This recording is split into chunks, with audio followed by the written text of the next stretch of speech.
السلام علیکم ورحمۃ اللہ وبرکاتہ۔ تو اب ہم آپ کے لیے لائے ہیں ایک شاندار ویڈیو، تو آئیے ویڈیو شروع کرتے ہیں۔ الحمد للہ رب العالمین والعاقبۃ للمتقین والصلاة والسلام علی سید الانبیاء والمرسلین وعلی آلہ واصحابہ اجمعین، اما بعد۔ اعوذ باللہ من الشیطان الرجیم، بسم اللہ الرحمن الرحیم۔ انما یأمر مساجد اللہ من آمن باللہ والیوم الآخر واقام الصلاۃ وآت الزکاۃ ولم یخش الا اللہ، صدق اللہ العظیم وصدق رسولہ النبی الکریم، ونحن علی ذلک لمن الشاہدین والشاکرین، والحمد للہ رب العالمین۔ ان اللہ وملائکتہ یصلون علی النبی یا ایہا الذین آمنوا صلوا علیہ وسلموا تسلیما۔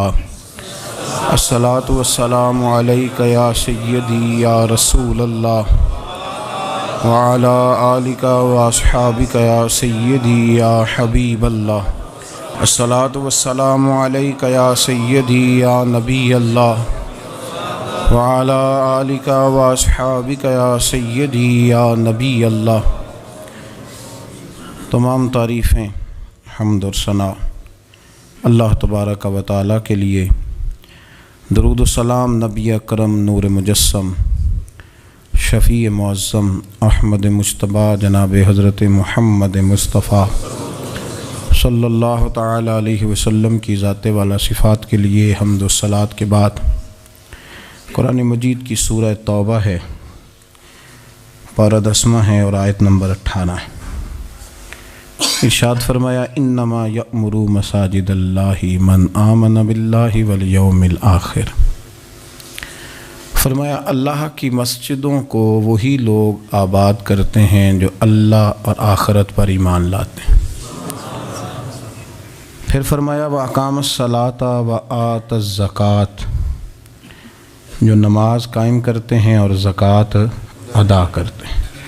وَلَمْ يَخْشَ إِلَّا اللَّهُ، اور سوائے اللہ کے کسی سے ڈرتے نہیں۔ یہ لوگ اللہ کی مسجدوں کو آباد کرتے ہیں، نماز قائم کرنے والے، زکوٰۃ دینے والے، سوائے اللہ کے کسی کی رضا کو مقدم نہ کرنے والے،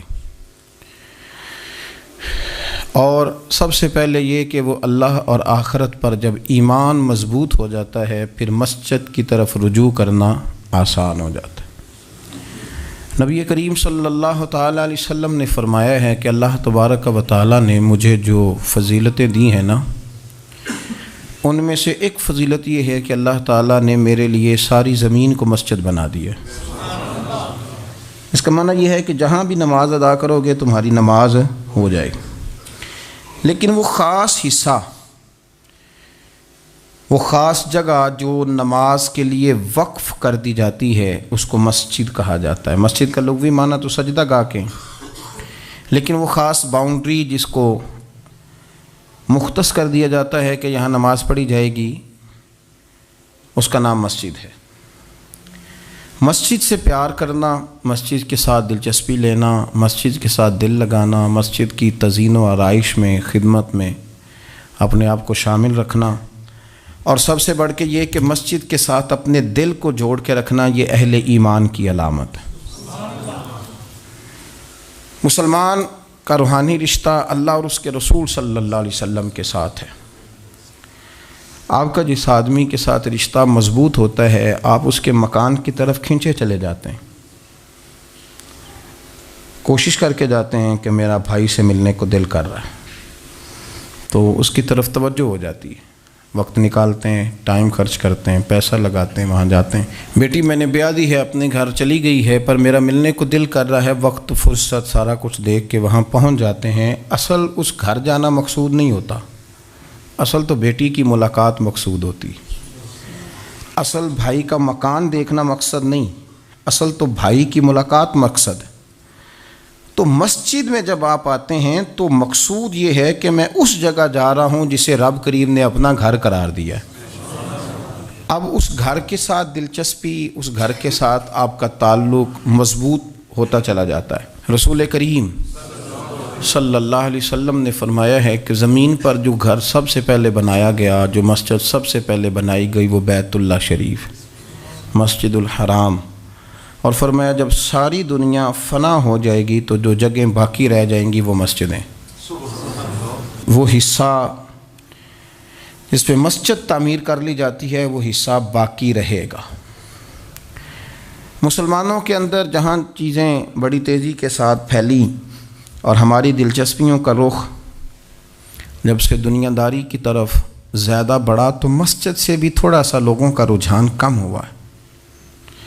ایک تو لوگ مسجد میں دیر سے آتے ہیں اور پھر جلدی جانے کا شوق رکھتے ہیں۔ کبھی ہم دیکھتے تھے کہ اسکول کا گیٹ بہت بڑا ہوتا تھا لیکن چھٹی کے ٹائم تنگ پڑ جاتا تھا۔ یہی حال مسجد میں جب نماز ختم ہوتی ہے تو اس وقت ہوتا ہے۔ پتہ نہیں کتنے ضروری کام ہیں جو پیچھے ہیں، کون سی ایسی چیز ہے جو دھکیل رہی ہے۔ بچے تو اپنے آپ کو بڑی قید میں سمجھتے تھے اس لیے جایا کرتے تھے، لیکن مسجد سے اس تیزی سے نکلنا، نماز پڑھنے والوں کی نماز کا خیال نہ کرنا، کسی کی تکلیف کا احساس نہ کرنا اور شدت کے ساتھ وہاں سے نکلنے کی کوشش کرنا، اس عمل پر جب غور کیا جائے تو برے خیالات ذہن میں آتے ہیں۔ ایسی چیزیں ذہن کے اندر آتی ہیں جن کا ایک مسلمان کے حق میں ہونا ٹھیک نہیں۔ میرے نبی پاک صلی اللہ تعالیٰ علیہ وسلم نے ارشاد فرمایا، قریب محبوب فرمانے لگے کہ 7 شخص ایسے ہیں کہ قیامت کے دن اللہ کے عرش کے سائے کے علاوہ سایہ نہیں ہوگا، تو رب کریم ان 7 بندوں کو اپنے عرش کا سایہ عطا فرمائے گا۔ وہ 7 لوگ ہیں، ان میں سے نبی پاک صلی اللہ تعالیٰ علیہ وسلم نے ایک شخص وہ بیان کیا کہ جو نماز پڑھ کے مسجد سے نکل تو جاتا ہے پر اس کا دل مسجد کے ساتھ جڑا رہتا ہے، اس کی طبیعت مسجد کے ساتھ لگی رہتی ہے کہ اللہ کے گھر سے ہو کے آیا ہوں، مجھے دوبارہ اللہ کے گھر جانا ہے۔ اس کا دل لگا رہتا ہے، جڑا رہتا ہے، وہ انتظار کرتا ہے کہ دوبارہ کب میں نے مسجد میں جائیں۔ یہ رویہ نہیں اس کا ہونا چاہیے کہ وہ کہے اوہو سردیوں میں تو بس نماز ہی نماز رہ گئی ہے، اعتراض نہ کرتا پھرے، بلکہ وہ اس کا دل جڑا رہے۔ مسجد کے ساتھ جو خاص رشتہ ہے، بخاری مسلم میں حدیث ہے، نبی پاک صلی اللہ علیہ وسلم نے فرمایا، ویسے تو ساری زمین ہی اللہ کی ہے نا، للہ ما فی السماوات و ما فی الارض، زمین و آسمان میں جو کچھ بھی ہے وہ اللہ کا ہے، لیکن حضور فرماتے ہیں کہ خطہ زمین پر جو جگہ رب کو سب سے زیادہ پیاری، جگہ ساری اللہ کی ہے، پر جو اللہ کو سب سے پیارا ٹکڑا ہے وہ جگہ ہے جہاں مسجد بنا دی جاتی ہے۔ وہ خاص خطہ، آپ ذرا حدیث کے لفظوں پر غور کریں، فرمایا احب البلاد، وہ اللہ کا محبوب ٹکڑا ہے زمین پر جہاں مسجد بنا دی جاتی ہے۔ وہ اب آپ اندازہ کریں کہ وہ پیسے کتنے قیمتی ہیں، جو کمائے کسی نے تھے، لگ مسجد میں گئے، اور محبوب کس کے ہو گئے؟ اللہ تعالیٰ کے۔ یعنی میرے تیرے کمائے ہوئے پیسے اللہ کے محبوب پیسے تب بنیں گے جب اللہ کے گھر میں خرچ ہو جائیں گے، تعمیر مسجد پر، تشکیل پر۔ فرمایا یہ سب سے زیادہ اللہ کو، اور سید عالم صلی اللہ تعالیٰ علیہ وآلہ وسلم نے ارشاد فرمایا کہ اللہ تبارک و تعالیٰ کو زمین پر، زمین ساری ہی اللہ کی ہے، لیکن اللہ تبارک و تعالیٰ کی زمین پر جو جگہ اللہ کو ناپسند ہے وہ جگہ ہے جہاں بازار بنا دیا جاتا ہے، جہاں مارکیٹیں بنتی ہیں، جہاں لوگوں کے ساتھ ظلم ہوتا ہے، دھوکے ہوتے ہیں، جھوٹ بولا جاتا ہے۔ یہ بخاری مسلم کی حدیث۔ ناپسندیدہ زمین کا ٹکڑا وہ ہے جہاں بازار بنتا ہے، اور پسندیدہ ٹکڑا وہ ہے جہاں شوق کس بات کا ہے زیادہ؟ میری مارکیٹ ہو کہ میرے نام کی مسجد ہو؟ یہ میری زمین کا جو ٹکڑا میری مارکیٹ ہو، میرا پلازا ہو، اور پچھلا مکان خرید کے نہ تو ایک لائن پیچھے نکالتا ہوں، 12 دکانیں ادھر ہو جائیں گی، 12 دکانیں ادھر ہو جائیں گے، پھر حساب نکالتا ہے کہ 20,000 ایک کا کرایہ ہے تو کتنا بنا مہینے کا، اس کو یہ نہیں پتا کہ تیری یہ زمین تھی اللہ کی، اب تو نے اس کا وہ حشر کیا ہے کہ یہ ناپسندیدہ ترین ہو گئی، ناپسندیدہ ترین۔ اور اگر تیری ہی زمین ہو، اپنی خوش قسمتی تو دیکھیں کہ میری زمین، میرے پیسے، اور جب میں نے مسجد بنا دی تو وہ پیسے رب کے پیارے ہو گئے، وہ زمین اللہ کی محبوب ہو گئی، وہ پیسے پیارے ہو گئے، وہ محبوب ہو گئے۔ لیکن بڑا ہی مشکل کام ہے، مسجدوں میں اعلان ہوتا ہے کہ بل آ گیا ہے، کو مہربانی کرو، اور پھر پکے سچے حاجی، نمازی، نیک، صالح، پرہیزگار بندے بڑی مشکل سے جیب میں ہاتھ ڈالتے ہیں، اور جو باہر آتا ہے اس میں پورا 100 روپیہ نکل آتا ہے، پورا ہی 100، یعنی کہ، اور گننے میں آپ کو پتہ ہے 1 روپیہ کر کے گنے تو 5-7 منٹ تو 100 گننے میں لگ ہی جاتے ہیں، پھر وہ گننا پڑتا ہے۔ اور مسجد کی ٹوپیوں میں سے، مسجد کے گلوں میں سے اکثر وہ لوٹ نکلتے ہیں جو دکاندار لیتا ہی نہیں، وہ کہتے ہیں اللہ کو دے آتے ہیں جا کے۔ دیکھیں اپنا رویہ اس لحاظ سے درست کریں، اس لحاظ سے درست کریں کہ جس طرح میرے لیے اپنا گھر بنانا ضروری ہے نا، اسی لیے میرے لیے مسجد بنانا بھی اسی طرح ضروری ہے۔ جب حضور جتنا عرصہ تک مکہ شریف میں تشریف فرماتے تو زیادہ وقت مسجد الحرام میں گزارتے تھے، اور جب قریب محبوب صلی اللہ تعالیٰ علیہ وسلم، محبوب دو عالم علیہ السلام مدینہ طیبہ تشریف لے آئے تو حضور نے سب سے پہلے مسجد قباء کی تعمیر فرمائی۔ کوئی ایک حجرہ نہیں ابھی بنایا، ابھی یہ طے نہیں کیا کہ میں نے مدینے کے کس حصے میں اپنا مکان بنانا ہے، کہاں رکنا ہے۔ سب سے پہلے مسجد شریف کی تعمیر فرمائی اور بنفس نفیس فرمائی، وہ مسجد مکمل ہو گئی۔ سرکار کا قیام تھا جناب ابو ایوب انصاری کے گھر میں، تھوڑے سے فاصلے پر نظر پڑی تو ایک کھلا میدان موجود تھا، 2 یتیم بچوں کی زمین تھی، فرمایا یہ زمین مجھے دے دو، اس میں میں مسجد بناؤں گا۔ ان 2 یتیم بچوں نے عرض کی یا رسول اللہ صلی اللہ علیہ وسلم آپ رکھ لیں، مسجد بنا لیں۔ فرمایا یوں نہیں بھائی، پیسے دیں گے۔ اسلام یہ نہیں کرتا کہ بندے کی حیثیت سے زیادہ اس پر بوجھ ڈال دیا جائے، وہ یتیم بچے ہیں،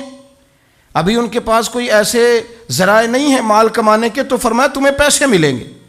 اور حضرت ابوبکر صدیق رضی اللہ تعالیٰ عنہ اور حضرت عثمان غنی جیسے مالداروں کے ذمے لگایا گیا کہ انہیں رقم ادا کی جائے، وہ پیسے ان بچوں کو دیے، یہاں مسجد کی تعمیر شروع کی۔ اب چونکہ مسجد قباء بھی سرکار نے بنائی تھی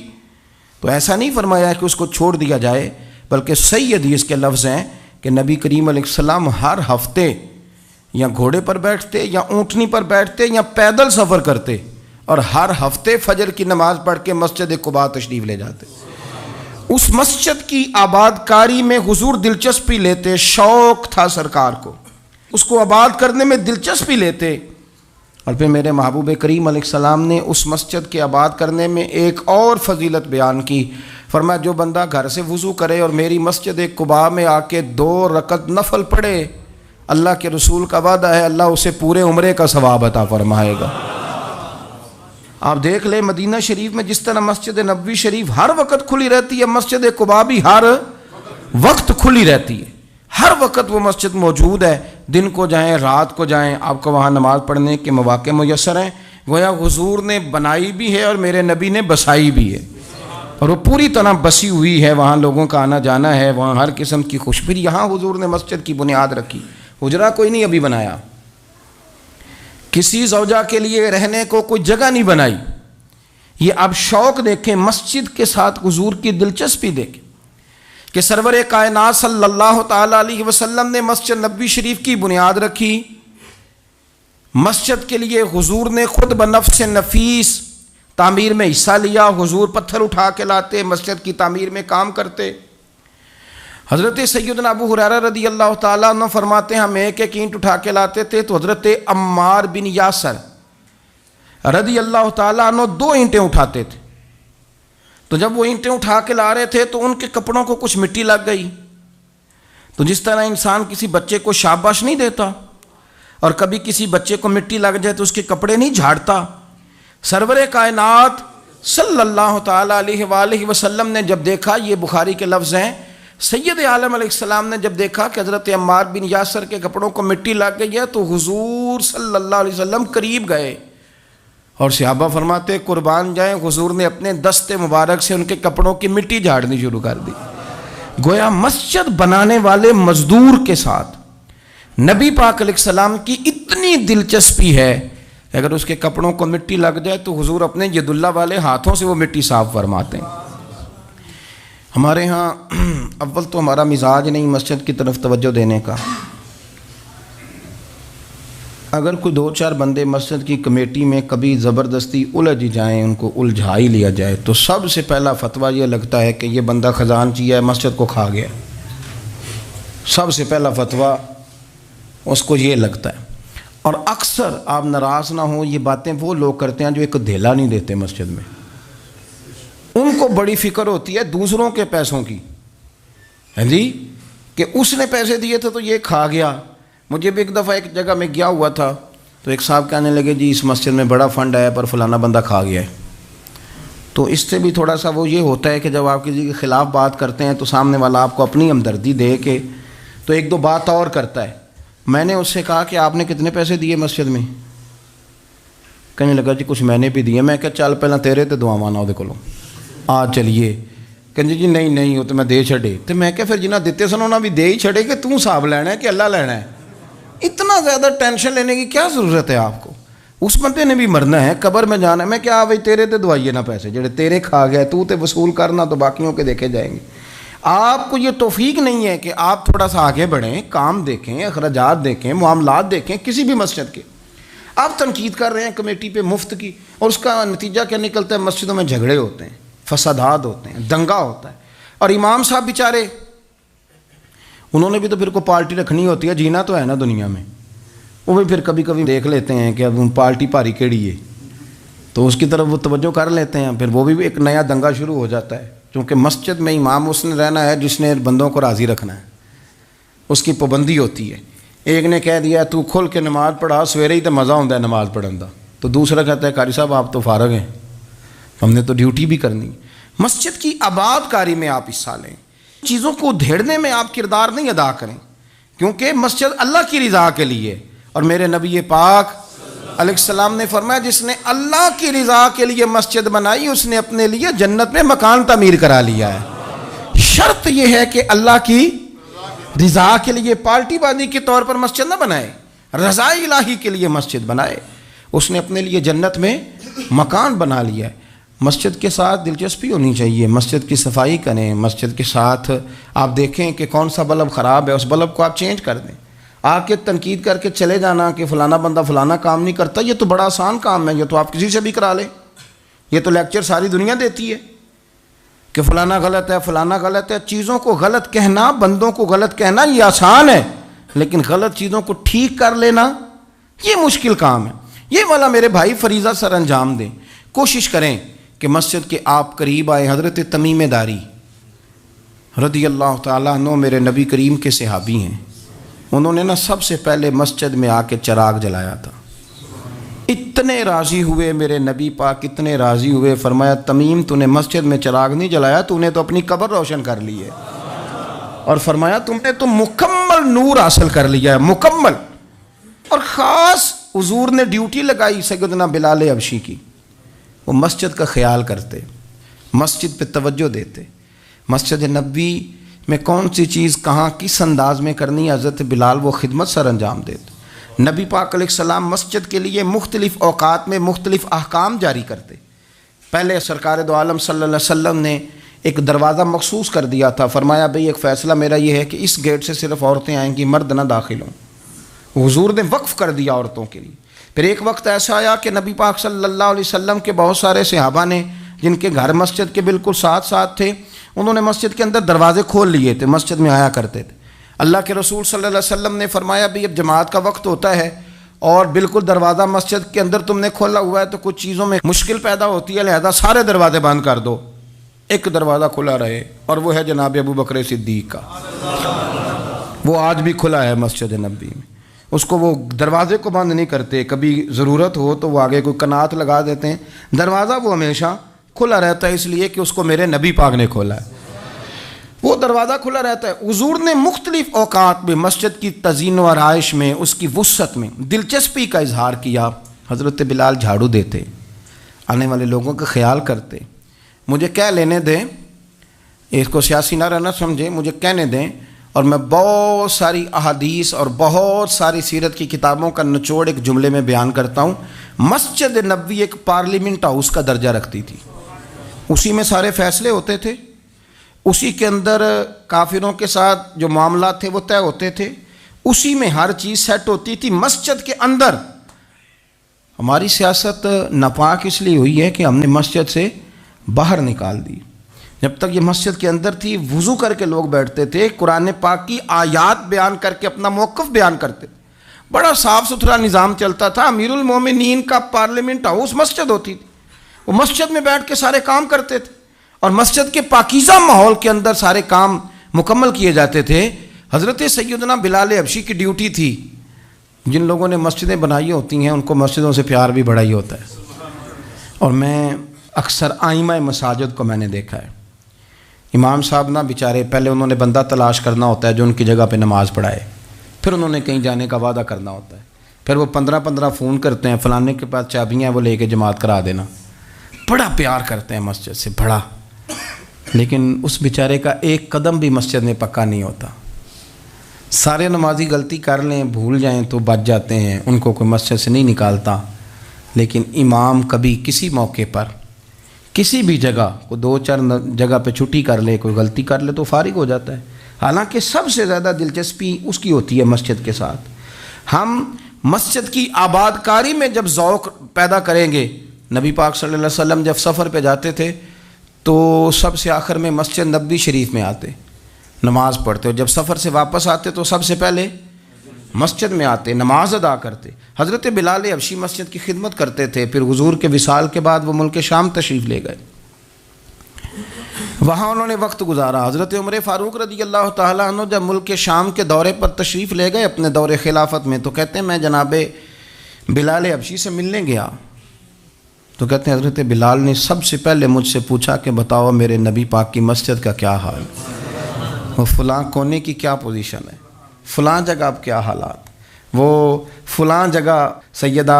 عائشہ کے حجرے کے پاس فلانا کام ہونے والا تھا، اس کی کیا پوزیشن ہے، ایک ایک چیز کے بارے میں پوچھا۔ کیا خوبصورت فرمان ہے حضرت عبداللہ ابن مسعود کا، آپ فرمایا کرتے اللہ کا کوئی بندہ جب مسجد میں کسی مخصوص جگہ نماز پڑھتا ہے نا، تو جب وہ کچھ دن نہیں آتا تو مسجد اس کا انتظار کرتی، مسجد اسے ڈھونڈتی ہے، مسجد پوچھتی ہے وہ کدھر گیا، قربان جاؤں۔ فرمایا اگر وہ بندہ انتقال کر جائے، وہ دنیا چھوڑ جائے، تو مسجد کی وہ صف روتی ہے، وہ اسے ڈھونڈتی ہے، وہ اس کو تلاش کرتی ہے، وہ اس کے لیے آنسو بہاتی، اللہ کے حضور التجا کرتی ہے کہ یا اللہ وہ یہاں رہا کرتا تھا، وہ یہاں نماز پڑھتا تھا، وہ یہاں آیا کرتا تھا، مسجد اس کے لیے روتی ہے۔ اللہ کرے آپ سمجھے میری بات، کسی کو بیٹے رو رہے ہیں، کسی کو بیٹیاں رو رہی ہیں، کسی کو وہ لوگ رو رہے ہیں جن کی ضرورتیں پوری کرتا تھا، اور یہ جو مسجد سے پیار کرنے والا تھا، مسجد کا نمازی، اس کے لیے مسجد کی صف، مسجد کا مصلی آنسو بہاتا ہے، اے مالک وہ کہاں گیا جو یہاں نماز پڑھتا تھا، مجھے بتلاؤ۔ جس کو مسجد یاد کر کے روئے گی، پھر اس کی قبر پہ اللہ کتنی رحمتوں کا نزول فرمائے، پھر اس کے اوپر کس قدر کرم کی برکھا برسے، اسے کس قدر نوازا جائے گا جس کے لیے مسجد روئے گی، مسجد کا یہ اعزاز ہوگا جس کے لیے۔ ایک صحابی نے عرض کیا تھا کہ یا رسول اللہ صلی اللہ علیہ وسلم میں نابینا ہوں، مجھے نظر نہیں آتا، اجازت ہے گھر میں نماز پڑھ لوں؟ تو میرے کریم علیہ السلام نے فرمایا تیرے کانوں میں اذان کی آواز جاتی ہے؟ حضور جاتی ہے۔ فرمایا پھر گھر نہ پڑھ، پھر مسجد آ کے پڑھ، پھر تو مسجد میں آیا کر، تو نماز پڑھا کر، تیرے کانوں میں آواز جاتی، لہذا تو مسجد میں آیا کر، یہاں آ کے نماز پڑھا کر۔ بہت سارے لوگ ہیں عدم دلچسپی، ہاں گھر میں بھی نماز پڑھنی چاہیے، مشکات میں حدیث ہے، نبی پاک علیہ السلام نے فرمایا اپنے گھروں میں مسجدیں بناؤ، یعنی ایک جگہ مخصوص کرو ہاں جہاں صرف نماز پڑھی جائے گی۔ فرمایا اپنے گھر میں مسجد بناؤ اور کچھ حصہ نماز کا گھر میں بھی پڑھا کرو، کچھ نوافل، کچھ سنتیں، کچھ حصہ گھر میں بھی نماز کا پڑھا کرو۔ فرمایا اپنے گھر کو قبرستان نہ بناؤ۔ اس کا مطلب ہے جس گھر کے اندر نماز نہ پڑھی جائے بالکل، اس گھر میں سارے زندے لوگ بھی رہتے ہوں تو گھر قبرستان ہے۔ یہ حضور کا فرمان ہے کہ سارے لوگ زندے ہیں، ہنستے ہیں، بستے ہیں، کھیلتے ہیں، اٹھتے ہیں، پر 2 رکعتیں نماز نہیں پڑھی جاتی، وہ قبرستان ہے۔ حضور نے فرمایا قبرستان ہے، جتنی مرضی ٹائلیں لگی ہوئی ہوں، ہر کمرے میں اے سی ہو، بڑا شاندار باتھ روم ہو، ساری سہولتیں ہوں، اگر گھر والے گھر میں کچھ نماز نہیں پڑھتے، خواتین نہیں پڑھتی، مرد کچھ نفل نہیں پڑھتے، وہ قبرستان ہے۔ اور جس گھر میں کوئی اٹھ کے سویرے تہجد کا وضو کرتا ہے، وہ مردوں کا گھر نہیں، وہ تو زندوں کا گھر ہے۔ بچوں کو تکلیف تو ہوتی ہے جب سویرے بوڑھے اٹھ کے تہجد کا وضو کرتے ہیں، کیونکہ ان کے سونے کا ٹائم ہی وہ ہوتا ہے جب بابے اٹھ جاتے ہیں۔ بابا جی سویرے اٹھ کے وضو کر رہے ہوتے ہیں تو بچہ تنگ ہوتا ہے، تو دیکھو جی مطلب چونکہ اس نے تو سونا ہی اس وقت ہے جب دنیا کے جاگنے کا وقت ہے، لیکن اس کو پتہ نہیں جب تیرے گھر میں کوئی تہجد کا وضو کرتا ہے تو رب راضی کتنا ہوتا ہے۔ ہو سکتا ہے تیری بھی بڑی خطائیں اس کی وجہ سے معاف ہو جاتی ہوں، اس کا بوڑھا باپ، اس کا دادا، اس کا نانا سویرے اٹھ کے نماز پڑھنے لگا۔ ہم کیوں نہیں اس بات کو سمجھتے کہ مسجد کے ساتھ ہماری دلچسپی، اللہ کے گھر کے ساتھ ہمارا تعلق، میرے نبی کریم صلی اللہ تعالی علیہ وسلم نے فرمایا میں نے جنت کے اندر دیکھا کہ کس عمل کا ثواب زیادہ ہے، تو فرمایا میں نے سب سے زیادہ اجر والے جو اعمال دیکھے ان میں ایک عمل یہ ہے کہ جو بندہ مسجد کی صفائی کر کے کچھ کوڑا مسجد سے باہر نکال دے گا، رب کریم اسے جنت میں بڑا درجہ عطا فرما دے گا۔ لیکن یہ تو کام کرے گا کوئی غریب آدمی، ناراض نہ ہونا، مسجد میں جھاڑو دے گا کوئی۔ میں نے اپنے لاہور والے سارے پیر بھائیوں کو بلایا تھا کچھ دن ہوئے، میں نے ان کو نصیحت کی تھی کہ آپ اپنے علاقے کی مسجد کی صفائی کیا کریں، اور ساتھ میں نے انہیں کہا تھا کہ یہ میرا اپنے حکم سمجھنا ہے کہ مسجد کے انتظامی معاملات میں مداخلت نہیں کرنی، اپنی مسجد محلے کی میں جائیں اور جا کے جھاڑو دیں۔ بابا فرید صاحب رحمۃ اللہ علیہ فرمایا کرتے تھے جو چاہتا ہے اس کے دل کو سکون ملے تو وہ اللہ کے گھر میں جھاڑو دیا کرے، اور خود اپنے آپ سے کہا کرتے تھے اٹھ فریدہ ستیا جھاڑو دے مسیت، تو ستیں رب جاگدا تیری ڈاڈے نال پرید، مسجد کی صفائی کر۔ لیکن یہ بھی غریبوں کے حصے میں آیا، امیر بندہ تو 50,000 روپیہ دیتا ہے مسجد میں، کہتا ہے واکر خرید لو، پھر اس کے بعد قاری صاحب سے آ کے کہتا ہے کہ تو واکر لے کے دیتا سی، صفائی کیوں نہیں کراندے؟ تو اگر کوئی غریب آدمی ذرا ڈرتے ڈرتے لقمہ دیتا ہے تگڑے بندے کو، ڈرتے ڈرتے وہ اسے کہہ ہی دے نا کبھی کہ قاری صاحب کو صفائی نہیں کرائی دی، تو پھر امیروں کے پاس ایک اور بھی جملہ ہے، وہ کہتے انہیں کہڑا آپ کرنی بالاں کو نہیں کرانی، تو میں کہ تسی اپنے بالاں کو کرا لو، لیاؤ بالاں نال، وہ نہیں کرتے صفائی۔ اگر آپ کے بچے آپ کے کہنے پہ صفائی نہیں مسجد کی کرتے تو قاری صاحب کے کہنے میں کب صفائی کریں گے؟ قاری صاحب کے پاس بھی بچوں کی اماں آ جاتی ہے، وہ آ کے کہتے ہیں مولوی تو 8,000 کا ہے اور میرا بچہ 1.5 کروڑ کا ہے، میرے سے پیسے لے کے صفائی والا بندہ رکھ لے، میرا بچے نے اسکول جانا ہوتا ہے، سبق سنانے آتا ہے کہ صفائیاں کرنے آتا ہے۔ کہاں ہیں وہ لوگ گئے جو توجہ کے ساتھ مسجد سے پیار کرتے تھے، جن کا ذوق ہوتا تھا، جن کو شوق تھا کہ وہ مسجد کے ساتھ اپنی دلچسپیوں کو برقرار رکھیں گے اور دور سے چل چل کے مسجد کے قریب آئیں گے؟ طبیعت ہی نہیں، دل ہی نہیں۔ وہ بندہ جس نے 50,000 روپیہ دیا وہ جھاڑو کو ہاتھ لگائے، توبہ توبہ توبہ توبہ، وہ کوئی کام کر لے، ہو ہی نہیں سکتا، سوال ہی نہیں پیدا ہوتا۔ وہ تو آ کے کہے گا جاتی دفعہ، کہہ جائے گا کہ وہ ذرا فلانی جگہ کو بھی صاف کرا دے، وہاں بڑا برا حال تھا، تو بھئی یہ تو اللہ کا گھر ہے، تو جس طرح اللہ سب کا رب ہے اسی طرح مسجد بھی سب کی سانجھی ہے کہ نہیں؟ تو وہ تھوڑی سی نیکی آپ کر لیں، وہ جھاڑو پڑا ہے، کام کریں اپنے علاقے کی مسجد کی خوبصورتی میں، تزئین و آرائش میں، اور کوشش کریں تھوڑا چل کے وقت پہ مسجد میں جائیں، ذوق بنائیں۔ ایک قبیلہ تھا مسجد نبوی شریف سے تھوڑا دور رہتے تھے وہ لوگ، تو نبی کریم صلی اللہ تعالیٰ علیہ وسلم کی مسجد کے دائیں بائیں نہ کچھ مکانات خالی ہوئے، تو مالکوں نے یہ کہا کہ ہم یہ مکانات بیچیں گے۔ ان کو دور سے آنا پڑتا تھا تو انہوں نے ارادہ کیا کہ یہ قریب کے جو مکانات ہیں یہ ہم خرید لیتے ہیں۔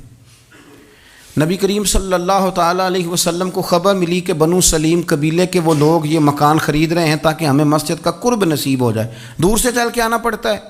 وہ قریب آ جائیں گے تو ذرا مسجد میں حاضری ہماری آسان ہو جائے گی۔ حضور نے انہیں بلا لیا، فرمایا تم مکان خریدو تمہاری مرضی، نہ خریدو تمہاری مرضی، پر ایک بات سن لو، تم جتنے قدم چل کے آتے ہو نا، رب کے فرشتے تمہارے قدم لکھ لیتے ہیں، تمہارے قدم لکھے جاتے ہیں، تمہارے قدم 2 دفعہ حضور نے فرمایا، حدیث میں موجود ہے، 2 دفعہ تمہارے قدم لکھے جاتے ہیں۔ وہ لوگ بڑے مشتاق تھے اللہ کے بارگاہ سے اجر کے آنکھیں گول، حضور فرشتے ہمارے قدم لکھتے ہیں، رب کو دکھاتے ہیں کہ اتنے قدم چل، ہاں تمہارے قدم لکھے جاتے ہیں۔ کہا یا رسول اللہ ہم نے نہیں قریب آنا، ہم دور ہی ٹھیک ہیں۔ ہم چاہتے ہیں ہمارے زیادہ قدم لکھے جائیں، زیادہ قدم، ہم دور سے چل کے آیا کریں گے۔ شعر یاد آ گیا ہے کسی درویش کا، اس نے کہا تھا کہ گو سنا تھا آستانہ یار دور ہے، پر ہم نے بھی ٹھان لی تھی کہ جانا ضرور ہے۔ رسول کریم صلی اللہ تعالیٰ علیہ وسلم کے غلاموں نے مسجدیں بنائیں، مسجدوں کے ساتھ دلچسپی کا رویہ رکھا، مسجد کے ساتھ ان کی وابستگی بڑی مضبوط رہی۔ میں نا مسجد نبوی شریف میں بیٹھا تھا تو بہت زیادہ شہرت بھی کئی دفعہ بہت سارے مسائل کو بھی جنم دیتی ہے،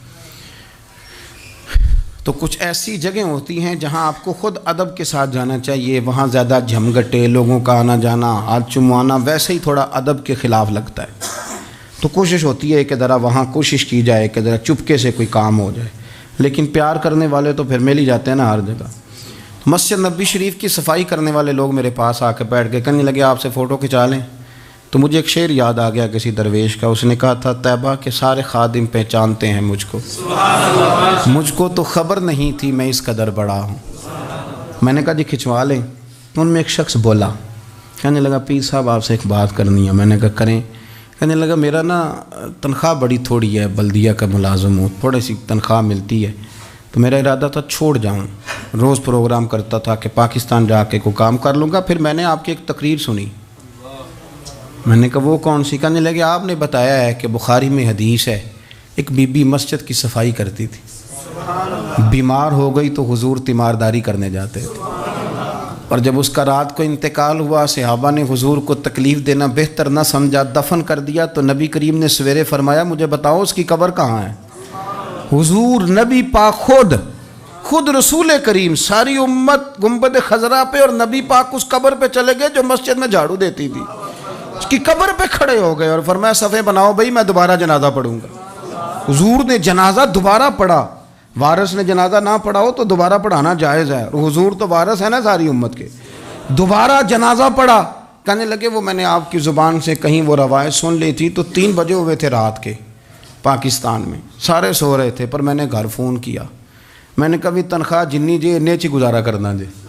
میں تو بڑے کام لگا ہوں سرکار کی بارگاہ میں، یہاں مسجد کی صفائی کرتا ہوں، میری تو بڑی شان بنے گی اگر رسول کریم اس بی بی کی قبر پہ تشریف لا کے مہربانی کرتے ہیں، تو مجھے امید ہے میرے اوپر بھی رحم فرمائیں گے۔ تو تنخواہ تھوڑی صحیح پر نصیب تو بڑا اونچا ہے نا، تو میں کوشش کرتا ہوں کہ یہ تعریفیں چھپا کے رکھی جائیں، پر میں نے اسے کہا میں کہ تھوڑا اونچی بول اور ذرا گنبد شریف کی طرف منہ کر کے بات کر، تاکہ گواہی ہو جائے نا، گواہی ہو جائے۔ عرش پہ تازہ چھیڑ چھاڑ، فرش پہ طرفہ دھوم دھام، کان جدھر بھی لگائیے تیری ہی داستان، کان جدھر بھی لگائیے تیری ہی اور یارو بڑا خوش بخت نہیں وہ آدمی جس کو اللہ تبارک و تعالیٰ کے گھر کی حاضری کا یہ موقع نصیب ہو، وہ تھوڑا ذوق بنائے، وہ مسجد میں جائے، مسجد کے ساتھ پیار کرے، مسجد کے ساتھ اس کی دلچسپی ہو، مسجد میں وہ چراغ جلائے، مسجد میں وہ جھاڑو دے، وہ مسجد کی صفائی کا خیال کرے، وہ دیکھے کون سی چیز ہے مسجد کی جو صحیح ہونے والی ہے اس کا خیال، اور بڑا ہی خوش بخت ہے۔ آپ یقین کریں مجھے سب سے زیادہ اس بندے سے پیار ہے جس کو فکر رہتی ہے کہ ٹائم ہو گیا میں نے مسجد کھول لی۔ کچھ آئمہ مساجد، کچھ مؤذنین،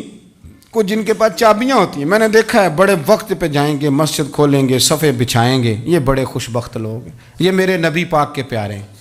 یہ رسول اللہ صلی اللہ علیہ وسلم اپنے اپنے علاقے کی محلے کی مسجد سے پیار کریں، وہاں آپ ڈیوٹی کریں۔ ہمارا نہ جو بندہ ڈیوٹی کرتا ہے وہ نہ کچھ سربراہی بھی لینا چاہتا ہے، بغیر سربراہی کے ڈیوٹی کریں،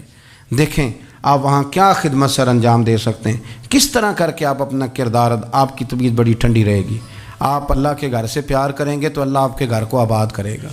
آپ کو بڑی ساری برکتیں، بڑی ساری سعادتیں ملیں گی، بڑی ساری نعمتیں آپ کو میسر آئیں گی۔ ایک دفعہ میں یہاں نماز پڑھ کے تھوڑا تھوڑا میں کبھی جب میں خود جماعت کرایا کرتا تھا شروع میں، تو میں یہاں تھوڑا سا گھومتا تھا کئی دفعہ باہر گلی میں، تو 15-20 دنوں کے بعد ایک بابا جی کبھی آتے تھے تو 10 روپے 15 روپے بار گلے میں ڈال کے چلے جاتے تھے، تو میں نے ان کو میں جانتا نہیں تھا، 2-3 دفعہ نظر پڑی تو مجھے تھوڑا سا ذہن بنا کہ یہ بزرگ کون ہے۔ میں نے ایک دن ان سے کہا، میں نے کہا بزرگوں آپ اکثر آتے ہیں اور 10-15 روپے آپ گلے میں ڈالتے ہیں اور آپ چلے جاتے ہیں، پھر جدھر سے آپ آتے ہیں، یہاں تو نا بندہ رستے سے گزر رہا تھا تو جاتی دفعہ مسجد نظر آئی تو اس نے کچھ ڈال دیا تو واپس لوٹ جاتے ہیں۔ کہنے لگے مولوی صاحب میرا ایک ذہن ہے کہ ہر مسجد میں میرے نام کی ایک اینٹ لگ جائے، اور میرا ذہن ہے، میں غریب سا بندہ ہوں، زیادہ پیسے میں دے نہیں سکتا، تو میں نے مسجدیں رکھی ہوئی ہیں، تو میں ہر مہینے ہر مسجد میں جتنی میں نے رکھ لی ہیں، میں جاتا ہوں تو اپنے حصے کی میں اس میں جو میرے سے ہو سکتا ہے میں کتنا اچھا ذوق ہے، کتنی اچھی طبیعت ہے۔ کوئی ضروری ہے کہ آپ کے پاس 15 لاکھ روپیہ ہوا، آپ الگ سے ایک مسجد بنائیں، پٹی لگوائیں، تبھی کام چلے گا؟ ان بزرگوں کے 10 روپے سے شاید پوری اینٹ بھی نہ لگتی ہو، لیکن ایک دلچسپی کا اظہار تو ہوا نا، مسجد کے ساتھ وابستگی تو نظر آئی نا۔ تو آپ اپنے علاقے کی مسجد کے ساتھ پیار کریں، اس کا قرب اختیار کریں، اس کے قریب جائیں۔ اللہ ہمیں سمجھنے کی توفیق عطا فرمائے۔